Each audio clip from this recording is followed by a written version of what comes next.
амар драматик амар анхааралтай гад ядсан юм шиг бичлэг болох гэдэг юм л да. Тэгтээ ингээд тодорхой хэмжээний намайг дэмждэг байсан, дагдаг байсан ингээд урам өгдөг байсан хүмүүс ингээд сая байхгүй хооронд зарим нь бүр имэйл хүртэл бичээд фэйсбүүк юм олж ирээд ингээд биччихсэн хүмүүс өндөө байгаа. Тэгээс амар зүгээр үү ямар нэгэн болоогүй зүг биччихсэн.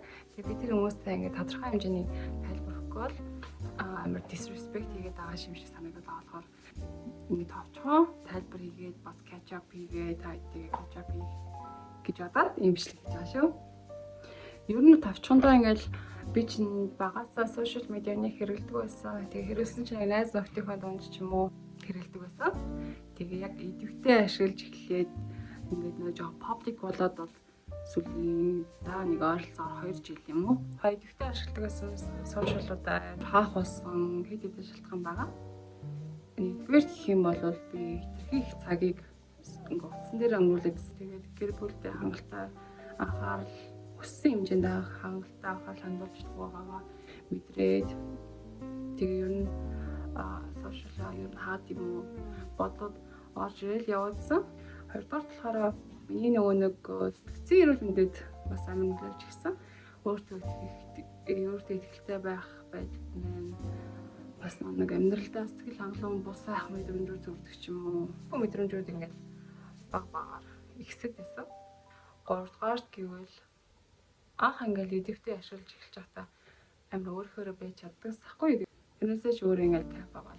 Тэгсэн чинь юм ийдсэн чинь ингээд хаажмаар тэр юмд тэр нэг сошиалын дээр стандарт нь юм ингээд хацаглаад. Тэгээ ер нь иймэрхүү сэдвээр ярьж байгаа хүмүүс нэг байдаг болохоор би яг өөрийнхөө энэ тал дээр мэдэрсэн зүйлсүүдээ юмнуудыг ингээд зүгээр амар гоё шүлөөтөө нээлттэй ярих гэж бодсон. Яг сошиал медианаас ингээд төрхөн жижиг ингээд брейк авчаар өөртөө амар гоё тийм рефреш хийх боломж олгосон. Тогтсорч чаар гэр бүлийнхэндээ ингээд амар гоё яриа өрнөл амар гоё кози мэдрэмжүүд шүү дээ. Надад яг нэг тийм мэдрэмж төрсэн баггүй өөртөө бас гэр бүлийнхэндээ бас амьдралтай яг тийм кози байх боломжийг өөртөө олгосон гэх юм уу?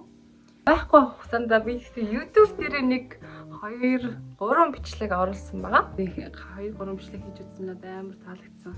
Надад гойсон. Тэгээд яг нэг урд нь өөрийнхөө дотор мэдэрч байгаа зүйлсүүдээ гаргаж чаддаггүй байсныгаа яг юм видео маягаар яг тиймэрхүү стилээр ингээ гаргасан чинь надад ингээд амар санагдаж байгаа хгүй. Тайдыг бас амар сансан.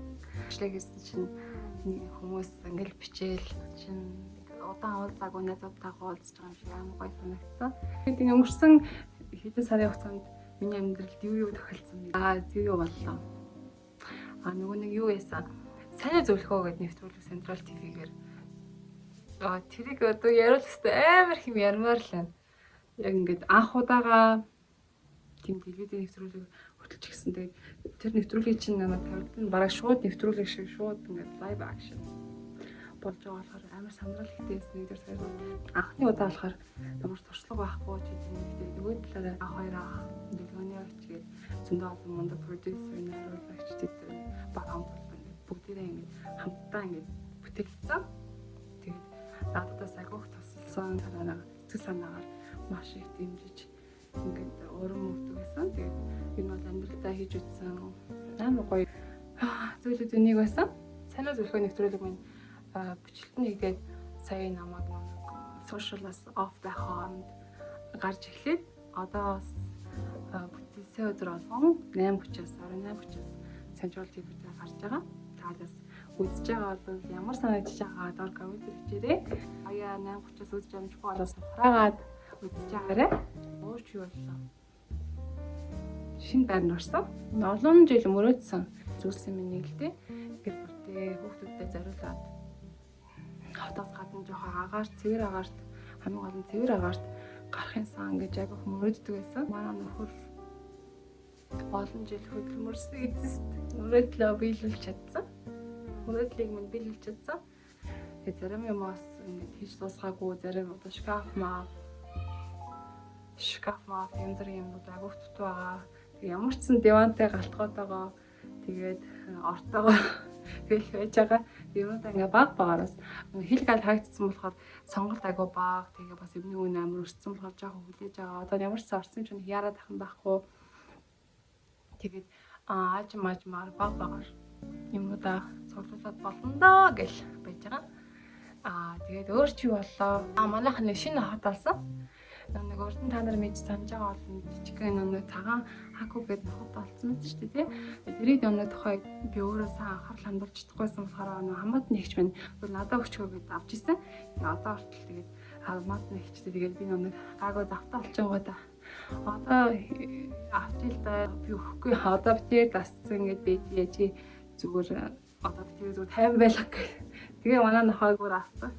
Тэгээд тэр байжсэн чинь манай очгод найз нэг өдөр ийм хөрхэн нохоо ахаа гэдэг тэгэхгүй манай одоо энэ куки гэдэг нэртэй той буудлахгүй бэлгэлсэн амар хөрхэн. Тэгээ манайх ийм хөрхэн той буудлт болсон одоо 2 сартай. Тэгээд өөр чинь юу боллоо? Би 10 кг гаргасан бахаа. Гэтэ одоо ерөөсө урдны шиг ингээл харгалчлаа ястан мухайн турын мори гэх тэрхэн юм орж эхэлсэн like I'm happy. Нэмэрхүүл сонсохонтой энэ өнгөрсөн хугацаанд намайг амар дэмжиж өрөм өгдөг байсан таагдаас маш баярлалаа гэж хэлье. Зарим хүмүүс бол ингээ хэлэхээр амар cringe санагдах байх та. Гэхдээ яг миний хувьд сэтгэлийн дэм өгдөг байсан. За нэг тиймэрхүү амьдрал бол миний хувьд амар гоё юм. Аз жаргалтай, нөр төвнөөс илүү аз жаргалтай байгаа.